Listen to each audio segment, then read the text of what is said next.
नमस्कार मित्रों, आप लोग कैसे हैं? आशा करती हूँ कि अच्छे ही होंगे। देखिए, आज कक्षा 12 हिंदी काव्य का गंगा अवतरण जो जगन्नाथ दास रत्नाकर द्वारा लिखित है, इसकी संदर्भ सहित व्याख्या एवं काव्यगत सौंदर्य बताने का प्रयास करूँगी। कृपया आप एक एक शब्द की मीनिंग जो है अच्छे से समझने का प्रयास करिएगा। तो देखिए, इसमें संदर्भ क्या रहेगा कि प्रस्तुत पद्यांश हमारी पाठ्य पुस्तक हिंदी के काव्य खंड के गंगा अवतरण नामक पाठ से अवतरित है और इसके रचयिता जगन्नाथ दास रत्नाकर हैं। ये इसका संदर्भ रहेगा। अब चलिए इसकी व्याख्या समझने का प्रयास करिए।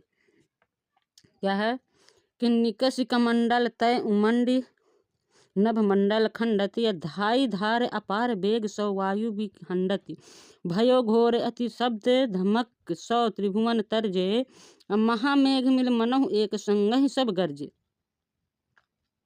देखिए, जो गंगा जी हैं वो आकाश से आती हैं, तो आकाश से आने का वर्णन यहाँ पर किया गया है। तो क्या करें, निकष कमंडल तय उमंडी नभ मंडल खंडत।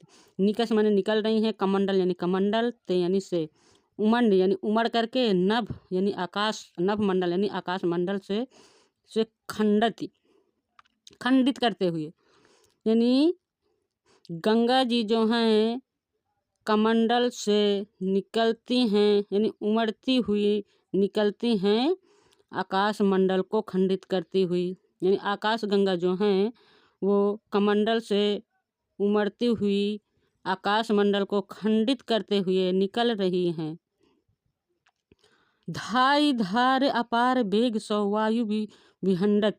धाई यानी दौड़ती हुई, धार माने धार, अपार माने होता है तेज, तेज, वेग माने रफ्तार से, सौ यानी से, वायु माने हवा को, विहंडत माने चीरती हुई या फाड़ती हुई। देखिएगा, जो गंगा जी हैं वो कमंडल से उमड़ती हुई आकाश मंडल को खंडित करते हुए निकल रही हैं, और धार यानी दौड़ती हुई, जो उनकी धार है वो तेज रफ्तार से वायु को चीरती हुई दौड़ती आ रही हैं। भयो घोर अति शब्द धमक सौ त्रिभुवन तरजे। भयो यानी हो रहा है, घोर माने भयंकर, अति शब्द माने शोर या शब्द या आवाज, धमक यानी धमक की आवाज, और सौ उससे त्रिभुवन यानी तीनों लोग, तरजे यानी भयभीत हो जाते हैं। यानी गंगा जब आकाश मंडल से उतर रही हैं, नीचे की ओर आ रही हैं, बहती हुई धारा उनकी अपार वेग से, उनकी जो धारा आ रही है वायु को चीरती हुई, तो उससे क्या होता है कि भयो यानी होता है, यानी देखिएगा, आकाश मंडल से जब वायु को चीरती हुई आ रही हैं तो उसकी घोर यानी अत्यंत तेज गति, अत्यंत तेज शब्द से या ध्वनि से, धमक की ध्वनि से तीनों लोग भयभीत हो जाते हैं। भयो मने हो जाते हैं। महामेघ मिल मनहु एक संगहि सब डोले। मानो ऐसा लगता है जब आकाश मंडल से वायु आती है और जोर की गर्जना होती है, ध्वनि होती है, तो तीनों लोग जो हैं तो भयभीत हो जाते हैं, जिससे उनके आने पर ऐसा लगता है मनहु मानो महामेघ यानी प्रलय काल के मेघ मिल करके एक साथ, संग यानी साथ, सब गरज रहे हों। आशा करती हूँ कि आपको समझ में आता होगा। फिर से देख लीजिए, आकाश मंडल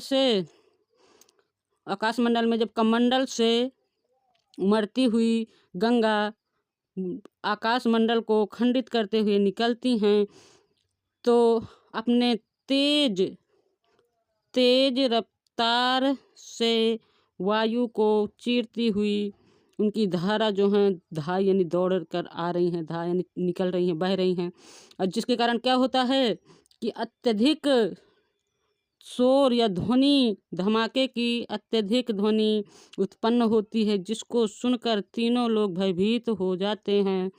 ऐसा लगता है मानो महामेघ यानी प्रलय काल के बादल मिल करके एक ही साथ गरज रहे हों। ये इसकी व्याख्या है। अब इसका काव्यगत जो सौंदर्य है उसको आप लोग समझिए कि इसमें काव्यगत सौंदर्य क्या है।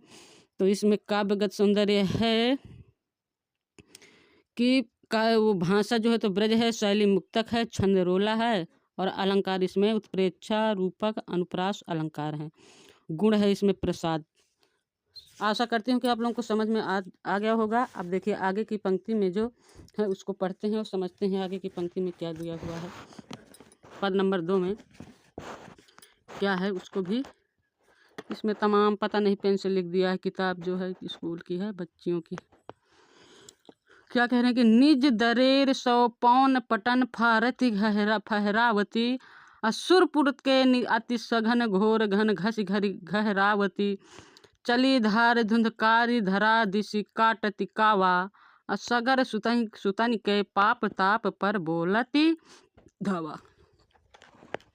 क्या कह रही हैं जो कवि हैं, तो कह रहे हैं कि निज दरेर सो यानी खुद के दरेर माने रगड़ से या धक्के सौ माने से पौन यानी वायु को पटल माने होता है वस्त्र यानी वायु रूपी वस्त्र को फाड़ती हुई फहराती हुई चली आ रही हैं। असुरपुर के अति सघन घोर घन घस गहरावत। सुरपुर माने होता है सुरों का यानी सुर माने होता है देवता, देवताओं का गांव, और देवताओं का गांव क्या है स्वर्गलोक। यानी स्वर्गलोक से अति सघन घोर घन घस गहरावत। स्वर्गलोक से अत्यधिक सघन माने घने, घोर माने होता है भयंकर, घन माने बादल, बादल को घस यानी घस कर यानी रगड़ कर गहराती हुई आ रही हैं। यानी सुरपुर से अत्यधिक घन घनघोर बादल के ऐसा लगता है जैसे घनघोर बादल जो हैं एक दूसरे में घर्षण हो रहा है और घास माने घिस करके या घिस करके गहराती हुई आ रही हैं। चली धार धुंधकारी धरा दिश काटत कावा। और किस तरह से आ रही हैं कि चली आ रही हैं, उनकी जो धार है धुंधकार यानी धुंधकारती हुई, धरा दिश, धरा माने होता है धरती, दिश माने धरती की ओर यानी धरती की दिशा की ओर, काटती हुई कावा, कावा माने होता है चक्कर काटती हुई आ रही। जो उनकी धारा है वो धुंधकारती हुई धरा की ओर कावा माने चक्कर काटती हुई चली आ रही हैं। आगे कह रहे हैं कि सगर सुतन के पाप ताप पर बोलती धावा। सगर के सुत यानी राजा सगर के पुत्रों के पाप ताप को नष्ट करने के लिए, पापों को तापों को नष्ट करने के लिए धावा बोलती हुई, उनके पापों और तापों पर धावा बोलती हुई चली आ रही हैं। सगर के पुत्र जो कई साल से श्रावित थे, गंगा से ही उनको उनके पाप और ताप दुख हरना था। पाप माने पाप, ताप यानी दुख। तो ये हो गया ये हो गया पद नंबर 2 की व्याख्या। इसमें से जो है दोनों में यही है जो है इसकी काव्यगत सौंदर्य है। इसमें भाषा ब्रज, शैली मुक्तक, छंद रोला, अलंकार उत्प्रेक्षा, रूपक अनुप्रास और गुण जो है इसमें माँ प्रसाद गुण है, छंद है इसमें रोला छंद है। चलिए अब पद नंबर 3 पर चलते हैं और पद नंबर 3 की व्याख्या जो है अच्छे से समझने का प्रयास करिए आप लोग। क्या कह रहे हैं आगे कवि कि स्वाति घटा गहराति मुक्त पानिप सौपूरी अब केंधव आवति झुकती शुभ्र आभा रुचि रूरी मीन मकर जल व्यालनी की चल चिलक सुहाई सो जनु चपला चमचमाती चंचल छवि छाई। क्या कह रहे हैं कवि जी की कल्पना है कि स्वाति घटा यानी स्वाति नक्षत्र की जो घटा है उसकी तरह गहराती हुई मुक्तिम पानी माने होता है मोती, मोती जैसी चमक से पूरी, यानी स्वाति घटा में गहराती हुई आ रही हैं। जैसे तो आते हुए ऐसा लग रहा है कि जैसे वो मोतियों की चमक से परिपूर्ण होकर के आ रही हैं।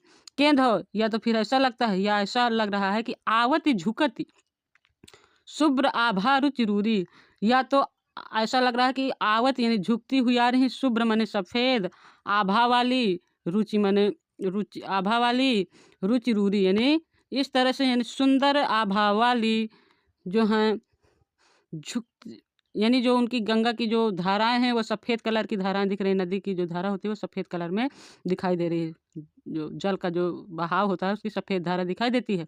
इसलिए कहने की केद हो या तो आर ऐसा लगता है कि या तो ऐसा हो सकता है कि वो झुकती हुई सफ़ेद आभा वाली रुचिकर जो है गंगा नदी आ रही हैं। और क्या हो रहा है कि मीन मकर जल व्यालन की चल चिलक सुहाई, और उसमें जलान यानी जल में रहने वाले जीव, मीन माने मछली, मकर माने मगरमच्छ, जल व्यालन माने जल के में रहने वाले सर्प की चल, चिलक सुहाई यानी जल में रहने वाली मील, मछली, मगरमच्छ और जल सर्प की चंचल जो दिखाई दे रहे हैं, तो जो है तो वो चंचल सुहाई यानी शोभायमान हो रही हैं। वो जो में जल में रह रहे हैं वो सारी चीज़ें शोभायमान हो रहे हैं। सो जनु, इस तरह जनु चपला चमचमाती चंचल छवि छाई। ऐसा लगता है जब गंगा नदी बहती हुई आ रही है तो उसमें मछली, मगरमच्छ और जल सर्पों को देख करके ऐसा लगता है जानो चपला माने होता है विद्युत या बिजली, चमचमाती हुई चंचल छवि छाई यानी कहीं ऐसा लगता है जब ये तीनों आ रहे हैं कि जैसे कहीं पर बिजली जो है चमचमाती चंचल बिजली की छवि यानी चंचल बिजली की चमचमाती हुई छवि दिखाई दे रही है। ऐसा लगता है कि यहाँ पर बिजली जो है चमचमा रही है। ये हो गया पद नंबर 3। और पद नंबर 3 का काव्यगत सौंदर्य है भाषा वही ब्रज, शैली मुक्तक और छंदरोला अलंकार है इसमें, उत्प्रेक्षा, श्लेष, संदेह एवं अनुप्रास अलंकार इसमें है। अब चलते हैं पद नंबर 4 पर। सॉरी, मैंने अभी पद नंबर कौन सा बताया? हाँ, पद नंबर जो है ये मैंने अभी बताया 3। अब चलते हैं पद नंबर 4 पर। चलो पढ़ते हैं, इसको समझते हैं। आगे क्या कह रहे हैं कवि कि रुचि रजतमय कै वितान तान्यो अतिविस्तृत झरती बूंद सो झिलमिलाती मोतिन की झालर। कवि जो है कह रहे हैं कि रुचिर रजतमय, रजत माने होता है चांदी से युक्त, रजतमय माने चांदी से युक्त, रजत माने चांदी के, वितान माने तंबू, ताने माने ताने हुए, अति माने अत्यंत, विस्तृत माने बड़े या विस्तार में। कह रहे हैं कि जो वो गंगा जी जो नीचे की ओर आ रही हैं तो ऐसा लग रहा है कि कोई रुचिकर चांदी से युक्त तंबू ताने हैं, विस्तृत यानी विस्तृत अत्यंत विस्तृत क्षेत्र में, यानी गंगा नदी को देखकर ऐसा लगता है कि अत्यंत विस्तृत क्षेत्र पर मानो चांदी से युक्त तंबू तना हुआ हो। आगे कह रहे हैं झरती बूंद सो झिलमिल मोतिन की झालर, और जो उससे उस नदी से जो बूंद नीचे की ओर टपक रही हैं तो वो ऐसा लग रहा है कि झरती हुई बूंद से ऐसा लगता है कि झिलमिलाती हुई मोती की कोई झालर लटक रही हो, या फिर झिलमिलाती हुई बूंद से ऐसा लगता है कि जैसे कोई मोती की झालर लगी हुई हो। आगे कह रहे हैं ताके नीचे राग रंग के ढंग जमाए, सुर बनितन के वृंद करत आनंद बधाए। और उन्हें देख करके ऐसा लग रहा है, इन दोनों का अर्थ जो है दोनों पंक्ति से दोनों लाइनों से लेंगे निकलेगा। ताके नीचे यानी उसके नीचे, उस तंबू के नीचे राग रंग के ढंग जमाए, राग रंग माने होता है गीत गाने राग आदि के ढंग जमाए, यानी संगीत के ढंग तरीके जमाए यानी स्थापित किए गए हैं। कौन किया है उसको? कि सुर बनितन के वृंद, यानी सुर माने होता है देवताओं की, बनितनी देवताओं की जो स्त्रियां हैं वो वृंद करत आनंद बधाए। ऐसा लगता है कि देवताओं की जो स्त्रियां हैं वो वहीं पर बैठ करके आनंद की बधाएं, गीत गाने आदि हो रहे हैं, यानी आनंद ले रहे हैं उसी के नीचे बैठ करके। देखिए फिर से इसकी व्याख्या समझने का प्रयास करिएगा, समझ में आए। कह रहे हैं कि चांदी से युक्त तंबू जो है, उस गंगा को देखकर ऐसा लगता है कि चांदी से युक्त कोई विस्तृत क्षेत्र में तंबू तन गया हो, और उससे जो बूंदें गिर रही उन बूंदों की झिलमिलाहट को देखकर ऐसा लगता है कि जैसे झिलमिलाती हुई मोती की कोई झालर लटकी हुई है, और उसके नीचे जो है राग है ना, सुर यानी देवताओं की स्त्रियों का वृंद माने समूह, देवताओं की स्त्रियों के समूह जो है आनंद बधाएं गा रही हैं। ठीक है, ये इसकी व्याख्या हो गई। अब देखिए ये जो है इसकी व्याख्या हो गई। अब काव्यगत सौंदर्य आप देख लीजिए कि वही भाषा जो है तो ब्रज रहेगी, भाषा जो है इसकी ब्रज रहेगी, शैली इसकी मुक्तक रहेगी, और छंदरोला अलंकार इसमें रहेगा, उपमा एवं रूपक अलंकार इसमें रहेगा, गुण वही प्रसाद गुण रहेगा। अब चलते हैं पद नंबर 5 पर। पद नंबर 5 आप देख सकते हैं। अब इसकी हम व्याख्या बताने का प्रयास करेंगे। कह रहे हैं कबहु सुधार अपार बेग नीचे कौ धावै, हर हरात लहरात सहज जो जन चली आवै। कबहु यानी कभी कभी, यानी सुंदर, धार माने धारा जो है, अपार माने होता है तीव्र, तीव्र या तेजी, वेग माने होता है रफ्तार, नीचे माने नीचे की ओर धावे, यानी जो गंगा जी की रफ्तार है तो कभी कभी यानी गंगा जी की धार, सुंदर धार की अपार रफ्ता गति जो है कभी कभी नहीं, गंगा जी की, देखिएगा, गंगा जी की सुंदर धार जो है कभी कभी तेज रफ्तार से नीचे की ओर दौड़ती हुई चली आ रही हैं, और क्या हो रहा है, हहराती लहराती सहस योजन चली आ, ऐसा लग कह रहे हैं कि हहराती हुई लहराती हुई, सहज माने सहस्त्रों, योजन माने की दूरी, ये योजन एक दूरी नापने का यंत्र है, दूरी चली आ, यानी जो गंगा जी हैं वो आकाश मंडल से हहराती हुई लहराती हुई सहस्त्रों योजन की दूरी से चली आ रही हैं। मानो इस तरह से आ रही हैं, मानो विधि चतुर किसान पौन निज मन कौ पावत, पुण्य खेत उत्पन्न हीर की राशि उसावत।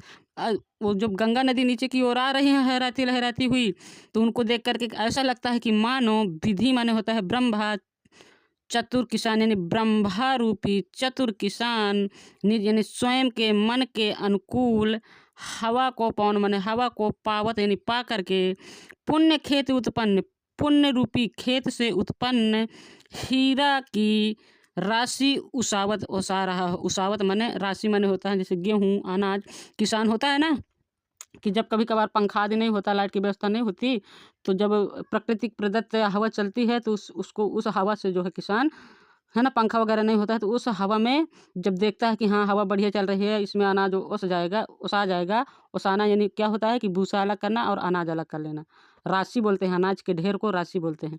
तो वही है, कह रहे हैं कि ऐसा लग रहा है जब वो गंगा नीचे की ओर आ रही हैं, और गंगा जो है तो वो सफ़ेद कलर की होती हैं, तो उसी को कह रही हैं कि पुण्य खेत उपजत उत्पन्न, यानी पुण्य रूपी खेत में उत्पन्न हीरे की राशि उसा रहे हैं, क्योंकि हीरा जो है सफ़ेद होता है, गंगा की धारा भी जो है सफ़ेद है, तो गंगा की धारा को देख करके ऐसा लगता है मानो विधि माने ब्रह्मा रूपी चतुर किसान अपने अपने मन के अनुकूल हवा को पा करके, पावत यानी पा करके पुण्य रूपी खेत से उत्पन्न हीरे की राशि को उसा रहा हो।